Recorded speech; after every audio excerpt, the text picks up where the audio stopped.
രാത്രി ഭക്ഷണം കഴിക്കാനിരിക്കുമ്പോഴും മാളുവിന്റെ ശ്രദ്ധ കാശിയിലായിരുന്നു. ബെഡിൽ കിടന്ന കാശി മാളുവിനോട് സത്യം പറയണോ വേണ്ടോ എന്ന ആലോചനയിലായിരുന്നു. വാതിൽ തുറക്കുന്ന ശബ്ദം കേട്ട് മാളുവിനെ എങ്ങനെ ഫേസ് ചെയ്യുന്നത് പേടിച്ച് കാശി ആ ഭാഗത്തേക്ക് നോക്കിയില്ല. ഡാ തെണ്ടി. തുടയിൽ അടിയും ആ ശബ്ദവും കേട്ടപ്പോൾ കിച്ചുവാണെന്ന് അവന് മനസ്സിലായി. മെല്ലെ അടിക്കട തെണ്ടി, അല്ലെങ്കിൽ മേൽ മൊത്തം വേദനയാണ്. കാശി കിച്ചുവിനെ നോക്കി പേടിപ്പിച്ച് അടി കിട്ടിയെടുത്ത് തടവിക്കൊണ്ട് പറഞ്ഞു. പിന്നെ ഞാൻ ഈ റൂമിൽ കയറി വന്ന പോലെ അറിയാതെ നീ ഏത് ലോകത്താ? കിച്ചു മെല്ലെ ബെഡിൽ നിന്നോട് പറഞ്ഞു. ഞാൻ അറിയുകയൊക്കെ ചെയ്തു, മാളോട് നീ നോക്കാത്ത. എന്താടാ നിങ്ങൾ തമ്മിൽ അടിയായോ? അടിയൊന്നുമല്ല, അവൾ വന്നപ്പോൾ തൊട്ട് പിന്നാലെ കൂടിയതാ. എന്താ പ്രശ്നം ചോദിച്ച് അടി ഉണ്ടാക്കാൻ പോയി എന്ന് അറിഞ്ഞാൽ ഇപ്പം അവൾ വായിലിരിക്കുന്ന മൊത്തം കേൾക്കേണ്ടി വരും. അതുകൊണ്ട് ഞാൻ എന്തൊക്കെയോ പറഞ്ഞ കുറച്ച് നേരത്തേക്ക് അവൾ ഒഴിവാക്കിയതാ. അവളിപ്പോൾ വന്നാൽ ഞാൻ എന്ത് ചെയ്യും? സത്യം പറയണോ അതോ വേണ്ടേ? കാശി സംശയത്തോടെ കിച്ചുവിനെ നോക്കി ചോദിച്ചു. ഇനിയിപ്പോൾ നീ ആയിട്ടൊന്നും പറയേണ്ടി വരില്ല. കിച്ചു മെല്ലെ ബെഡിൽ നിന്ന് എഴുന്നേറ്റ് മാറിയെന്ന് പറഞ്ഞു.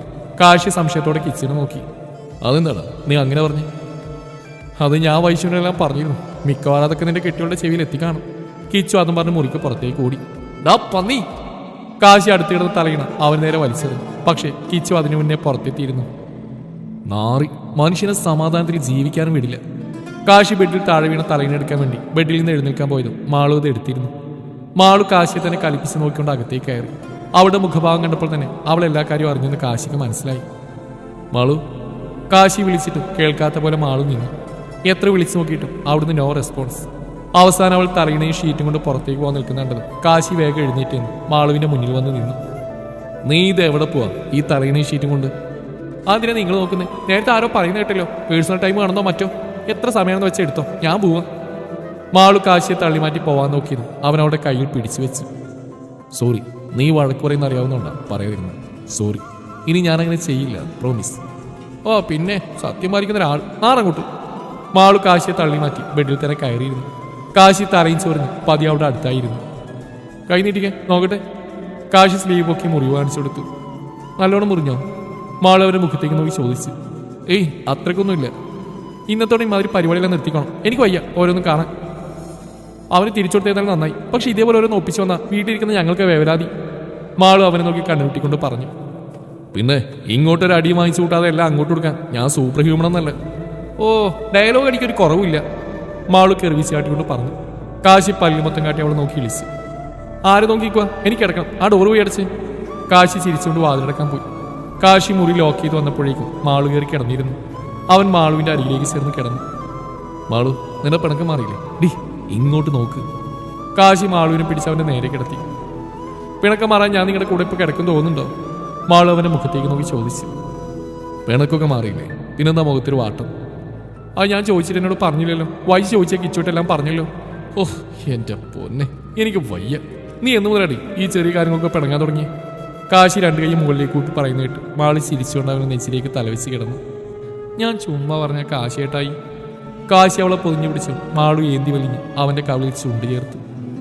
മൊത്തം രോമാണ് മനുഷ്യൻ, ഒന്ന് ഉമ്മക്കാൻ കൂടി പറ്റുന്നില്ല. മാളു ചുണ്ടുടച്ചുകൊണ്ട് പറഞ്ഞു. നിനക്ക് കവിളിൽ തന്നെ ഉമ്മക്കാൻ പറ്റും, വേറെത്ര സ്ഥലമുണ്ട്. കാശി ചുണ്ട് മുന്നിലേക്ക് തള്ളിക്കൊണ്ട് അവളെ കണ്ണു കാണിച്ചു. അയ്യടാ, ആ പൂതി മനസ്സിൽ വെച്ചാൽ മതി. മാളു അവന്റെ ചുണ്ട് പൊത്തിക്കൊണ്ട് പറഞ്ഞു. അല്ല കാശിയേട്ടാ, ആ റാമിനി പുറത്തിറങ്ങുമോ? അവന്റെ പേരിൽ കുറെ കേസുകൾ വരാനിരിക്കുന്നേ ഉള്ളൂ. തെളിവ് സഹിതം അവൻ ഞങ്ങൾ കൊടുക്കും, എല്ലാം ഞങ്ങളുടെ കയ്യിലുണ്ട്. അവരൊന്ന് അകത്താകാൻ വേണ്ടി കാത്തിരിക്കുകയായിരുന്നു. ഇനി അവരുടെ ശല്യമില്ലാതെ നമുക്ക് ഒന്നിച്ച് ജീവിച്ചു തുടങ്ങാം. മാളു മൂളിക്കൊണ്ട് അവനോട് ഒന്നുകൂടെ ചേർന്ന് കിടന്നു. ഇന്നാണ് റാമിനെ കോടതിയിൽ ഹാജരാക്കുന്ന ദിവസം. ഞങ്ങളെല്ലാവരും രാവിലെ തന്നെ കോടതിയിലെത്തി. എല്ലാവരും നല്ല സന്തോഷത്തിൽ തന്നെയാണ്. റാമിന് അർഹതപ്പെട്ട ശിക്ഷ എന്തായാലും ലഭിക്കുന്ന കാര്യത്തിൽ ആർക്കൊരു സംശയവുമില്ല. പിന്നെ അവൻ്റെ ആ തകർച്ച, ആരും രക്ഷിക്കാനില്ലാത്ത അവസ്ഥ, അത് നേരിട്ട് കാണാൻ തോന്നി. അവൻ കാരണം അവർക്ക് നഷ്ടമായ കലാലയ ജീവിതത്തിന്, അവനുണ്ടാക്കിയ മുറിവുകൾക്ക് ഇതെല്ലാം ഒരു പരിഹാരമാവട്ടെ. പത്രക്കാണ് കേസ് വിളിക്കുന്നത് പറഞ്ഞിരുന്നെങ്കിൽ കേസിന്റെ സമയം നീണ്ടുപോയി. അപ്പോഴാണ് സ്ത്രീക്ക് വീട്ടിൽ നിന്നൊരു ഫോൺ വന്ന്. ആ അമ്മ, ആ ഇതാ വരുവാ. എന്താ പൊന്നമ്മ, ഞാൻ അതാ ഇപ്പം ഇറങ്ങും, ഒരു 10 മിനിറ്റ്. ആ ശരി. സ്ത്രീ കാശിയുടെയും കിച്ചുവിൻ്റെ അടുത്തേക്ക് ചെന്നു. ഡാ, ഞാൻ പറഞ്ഞില്ലായിരുന്നു നമുക്കൊരു കുട്ടി ഇഷ്ടമായിരുന്നു. ഇന്ന് അവളൊന്ന് കാണാൻ പോകാമെന്ന് പറഞ്ഞിരുന്നു. ഇവിടുന്ന് ഇറങ്ങിയിട്ട് പോകാമെന്നാണ് വിചാരിച്ചത്. ഇപ്പം സമയം ഒരുപാടായില്ലേ. അമ്മ അവിടെ ടെററായി നിൽക്കുക. എന്നാൽ നീ പോയിക്കോടാ, നീ പോയി നിന്റെ അമ്മേൻ്റെ ആ കുട്ടീനെ കണ്ടിട്ട് വാ. അവസാനം പറഞ്ഞ സ്ത്രീ ഒന്ന് ആക്കിക്കൊണ്ടാണ്. അത് മനസ്സിലായത് സ്ത്രീ എല്ലാവരെയും നോക്കി ചിരിച്ച് ഒരു മാതിരിക്കത്തൊരു അവിഞ്ഞ ചിരി. കാശി വന്ന് സ്ത്രീയുടെ തോളിലൂടെ കൈയിട്ടുണ്ട് പറഞ്ഞു. മോനെ ശ്രീകുട്ട, 5-6 വർഷമായിട്ട് അതിന്റെ പുറകെ നടന്ന് അവളൊന്നും മൈൻഡ് പോലും ചെയ്യില്ലാന്ന് കണ്ടിട്ടില്ലടാ. നീ അമ്മയിറക്കി കളിച്ച്, എന്നിട്ട് അവന്റെ അമ്മ കണ്ട് ഇഷ്ടപ്പെട്ട ഒരു കുട്ടി. അത് പിന്നെ അളിയ ഇപ്പൊ എന്തായാലും അവളെ അമ്മ കണ്ട് ഇഷ്ടപ്പെട്ടല്ലേ, പിന്നെ ഞാനിതിനാ പണ്ട് അവിടെ പുറകെ നടന്ന കാര്യം പറഞ്ഞ് എന്റെ വില കളയുന്നു. ഓ ഓ ആ ഇനി ഇവിടുന്ന് സമയങ്ങളത് അമ്മേൻ്റെ ഇഷ്ടപ്പെട്ട കുട്ടിയെ പോയി കാണ് കിച്ചു പറഞ്ഞു. അപ്പം ഞാൻ പോയിട്ട് വരാളിയാ. ഓ ചെല്ലു മോനെ പോയി കണ്ടിട്ട് വാ നീ, ആൽഫി വിളിച്ചു പറഞ്ഞു. എല്ലാവരും ശ്രീയുടെ പോക്കണ്ട് പൊട്ടിച്ചിരിച്ച്. സിദ്ധു അവിയൊന്ന് പുറത്തേക്ക് ഇറങ്ങിയതാണ്. അവർ നേരെ പാർക്കിലേക്കാണ് പോയത്. അക്കുവും ഉണ്ട്. സിദ്ധു അവി അവിടെ ഇട്ടിരിക്കുന്ന ഒരു സ്റ്റോൺ ബെഞ്ചിലിരുന്നു. അക്കു അവരോട് തനിച്ച് വിട്ടിട്ട് പാർക്കിൽ വരികയും പോവുകയും ചെയ്യുന്ന പെൺപിള്ളേരുടെ കണക്കെടുക്കുന്ന തിരക്കിലാണ്. സിദ്ധു അവിയും കുറേ നേരമായി പരസ്പരം ഒന്നും മിണ്ടാതെ പാർക്കിൽ കളിച്ചുകൊണ്ടിരിക്കുന്ന കുട്ടികളെ നോക്കിയിരിക്കുകയാണ്. അവി ഇഷ്ടം തുറന്നു പറഞ്ഞതിന് ശേഷം ആദ്യമായിട്ടാണ് അവരിരുവരും പുറത്തൊരുമിച്ച് സമയം ചെലവഴിക്കുന്നത്. രണ്ടുപേർക്ക് എങ്ങനെ സംസാരിച്ചു തുടങ്ങണമെന്ന് അറിയില്ല. സിദ്ധു പലതവണ സംസാരത്തിന് തുടക്കിടാൻ നോക്കിയെങ്കിലും അവളുടെ മുഖത്തേക്ക് നോക്കുമ്പോൾ ധൈര്യം ചോർന്നു പോകുന്ന പോലെ. പക്ഷെ അവിയാവട്ടെ ആകെ ടെൻഷൻ അടിച്ചിരിക്കുകയാണ്. ഇത്രയായിട്ടും അവൾ മാത്രമേ തന്റെ ഇഷ്ടം അവനോട് തുറന്നു പറഞ്ഞുള്ളൂ. അവന് തന്നോട് അത്തരത്തിലൊരു ഇഷ്ടമുണ്ടോ എന്ന് ചോദിക്കാൻ പിന്നെ ഇതുവരെ ഒരു അവസരം കിട്ടിയിട്ടില്ല. സിദ്ധു ആലോചിക്കാമെന്ന് പറഞ്ഞെങ്കിലും പിന്നെ കാശി ചോദിച്ചപ്പോൾ ഇഷ്ടമാണെന്ന് പറഞ്ഞെങ്കിലും അത് കാശിയെ പേടിച്ച് പറഞ്ഞതായല്ലോ എന്നൊരു പേടി അവൾക്ക് ഇല്ലാതില്ല. അക്കോന്റെ ചിക്സിന്റെ കണക്കെടുപ്പും കഴിഞ്ഞ് നോക്കുമ്പോൾ അവിയും സിദ്ധു അവൻ പോകുമ്പോൾ എങ്ങനെയിരുന്നു അതേപോലെ തന്നെ ബെഞ്ചിന്റെ രണ്ടറ്റത്ത് വിദൂരതയിലേക്ക് കണ്ണു നട്ടിരിക്കുന്നു. ഇതിങ്ങനെ വിട്ടാൽ ശരിയാവില്ലല്ലോ എന്ന് വിചാരിച്ച് അക്ക അവിടുന്ന് എണീറ്റ് അവർക്ക് രണ്ടുപേർക്ക് അടുത്തേക്ക് നടന്നു. അവൻ അവരുടെ ബെഞ്ചിന്റെ മുന്നിൽ വന്ന് നിന്ന് കയ്യും കെട്ടി രണ്ടിനെയും മാറി മാറി നോക്കി. അവർ രണ്ടുപേരും ഇവനിപ്പോൾ എന്തിനാ ഇങ്ങോട്ട് വന്നതെന്നുള്ള ഭാവത്തിൽ അവനെ നോക്കി. അല്ല നിങ്ങൾ രണ്ടുപേരും ഇങ്ങോട്ട് വന്നെന്തിനാ? വല്ലവരുടെയും കൊച്ചു കളിക്കാൻ നോക്കി ഇരിക്കുകയാണോ? നിങ്ങൾ രണ്ടുപേരും ഒന്ന് ശ്രമിച്ചാൽ ഇതുപോലത്തെ ഒരെണ്ണത്തിന് സ്വന്തമായിട്ട് കിട്ടും. എന്താ ഒന്ന് ട്രൈ ചെയ്ത് നോക്കുന്ന? അക്കുവിന്റെ സംസാരം കേട്ട് മറ്റു രണ്ടുപേരും അവനെ കണ്ണും തുറപ്പിച്ച് നോക്കി. ആ ചെറുക്ക മിണ്ടാണ്ടിരിക്കണം, നാട്ടുകാർ കേൾക്കും. ഓ ഇപ്പം ഞാൻ മിണ്ടാതിരിക്കണല്ലേ? ശരി ആയിക്കോട്ടെ. അതിന് പകരം നിങ്ങൾ രണ്ടുപേരും മുഖത്തിന് മാതിരി എക്സ്പ്രഷൻ ഇട്ട് വടക്ക് നോക്കി അത്ര പോലെ തെക്കോട്ട് നോക്കിയിരുന്നാൽ ശരിയാവില്ല. നിങ്ങൾ രണ്ടുപേരും ഇങ്ങോട്ട് വന്നത് ഇതിനാണ്. ഇതേപോലെ നല്ല അവസരം ഒത്തിരുമ്പോൾ അത് പാഴാക്കി കളയാൻ നോക്ക്. ഞാൻ പറയാനുള്ളത് പറഞ്ഞു, ഇനി നിങ്ങളെന്തെങ്കിലും കാണിക്കും. ഓ മനുഷ്യന്റെ വായിൽ വെള്ളം പറ്റി. അതും പറഞ്ഞ് അക്കു ചുറ്റും നോക്കി. അടുത്തൊരു ഐസ്ക്രീം പാർലർ കണ്ടതും അവനൊരു അവിഞ്ഞ ചിരിയോടെ സിദ്ധുവിനെ നോക്കി. അതെ എളിയ ഒരു 100 രൂപ എടുത്തേ. നിങ്ങൾ രണ്ടുപേരും ഉപദേശിച്ച് എൻ്റെ വായിൽ വെള്ളം പറ്റി. ഞാനൊരു ഐസ്ക്രീം കഴിച്ചിട്ട് ഇപ്പോൾ വരാം. സിദ്ധു തലയാട്ടിക്കൊണ്ട് അവൻ്റെ വാലറ്റിൽ നിന്ന് 100 രൂപ എടുത്ത് അവന് കൊടുത്തു. അപ്പോൾ ശരി എല്ലാം പറഞ്ഞ പോലെ. അക്കു അതും പറഞ്ഞ് ഐസ്ക്രീം പാർലർ ലക്ഷ്യമിച്ച് നടന്നു. സിദ്ധു തലചരിച്ച് അവിയെ നോക്കിയപ്പോൾ അവളും അവനെ നോക്കിയിരിക്കുകയായിരുന്നു. നിനക്ക് ഐസ്ക്രീം വല്ലതും വേണോ? അവൻ അവളെ നോക്കിക്കൊണ്ട് ചോദിച്ചു. ഇപ്പം വേണ്ട. അവി തല നിഷേധഭാവത്തിൽ പതിയാട്ടിക്കൊണ്ട് പറഞ്ഞു. എന്തുപറ്റി നിനക്കുന്നു? അല്ലെങ്കിൽ ഏത് സമയം ചൊറിയുമ്പോഴിനെ പോലെ ചൊറിഞ്ഞോട് നടക്കുമായിരുന്നല്ലോ. നാക്കൊക്കെ അത്തനുണ്ടല്ലോ അല്ലേ? അവൻ അവിയെ പിരിയേറ്റാൻ വേണ്ടി ആക്കിക്കൊണ്ട് പറഞ്ഞു. ചൊറിയുമ്പോഴും നിങ്ങളെ കെട്ടിയുള്ളൂ. അവി ദേഷ്യത്തിന് മുഖം തിരിച്ചുകൊണ്ട് പറഞ്ഞു. അവളെ തന്നെ വിളിച്ച് സിദ്ധു ശബ്ദം താഴ്ത്തി പറഞ്ഞു. അവൻ എന്താ പറഞ്ഞതെന്ന് ചോദിക്കാൻ ചെന്നപ്പോഴേക്കും 2 പെൺകുട്ടികൾ സിദ്ധുവിനെ പിന്നിൽ നിന്ന് വിളിച്ച്. ഹേയ് സിദ്ധു! അവൻ തിരിഞ്ഞു നോക്കിയപ്പോഴാണ് തൻ്റെ കൂടെ പഴയ ക്ലാസ്മേറ്റ്സ് ആണെന്ന് മനസ്സിലാക്കിയത്. അവർ പഴയ പരിചയം പുതുക്കിയപ്പോഴാണ് കൂട്ടത്തിലൊരാൾ അവിയെപ്പറ്റി ചോദിച്ച്. അല്ല ഇതാരും സിദ്ധു കൂടെയുള്ളത് സിസ്റ്ററാണോ? അവരായി ചോദിച്ചപ്പോഴേക്കും അവിയുടെ മുഖം മങ്ങി.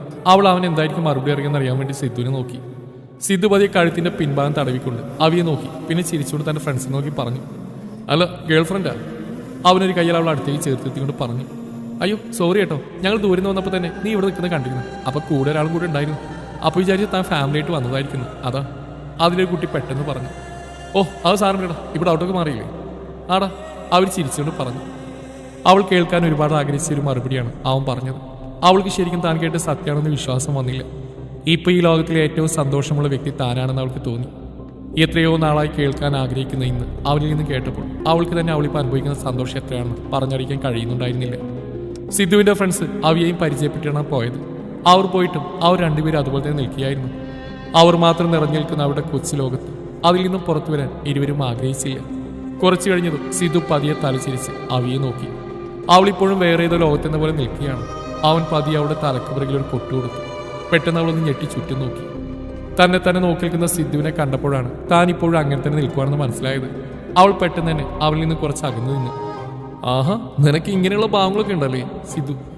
എങ്ങനെയുള്ള ഭാവം? ഞാൻ എപ്പോഴും ഇങ്ങനെ തന്നെയാണ്. അവൻ ചോദിച്ച് ഇഷ്ടപ്പെടാത്ത രീതിയിൽ അവൾ പറഞ്ഞു. അതോ അത് ഞാൻ പിന്നൊരിക്കൽ പറഞ്ഞുതരാം.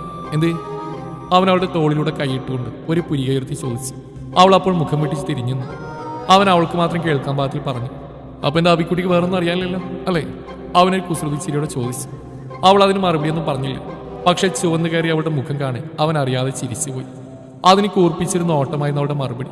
പിന്നെ കുറച്ചു നേരത്തേക്ക് അവർ അവരുടേതായ ലോകത്തായിരുന്നു. അവർക്ക് സംസാരിക്കാൻ ഒരുപാടുണ്ടായിരുന്നു. ഏതൊരു പ്രണയത്തിന്റെയും തുടക്കം പോലും പറഞ്ഞു തീരാത്ത കേൾവിക്കാരനായി മറുപാതിയോട് പറയാൻ ഈ ഉള്ള കാലം കൊണ്ട് സ്വരുക്കൂട്ടിയെടുത്ത ഒരുപാട് കഥകൾ. അവർക്ക് പറയാനുള്ള കഥകൾ ഒരിക്കലും നിലച്ച് പോവാതിരിക്കട്ടെ. കോർത്തു പിടിച്ചിരുന്ന അവരുടെ കൈകൾ ഒന്നുകൂടെ പരസ്പരം മുറുകി.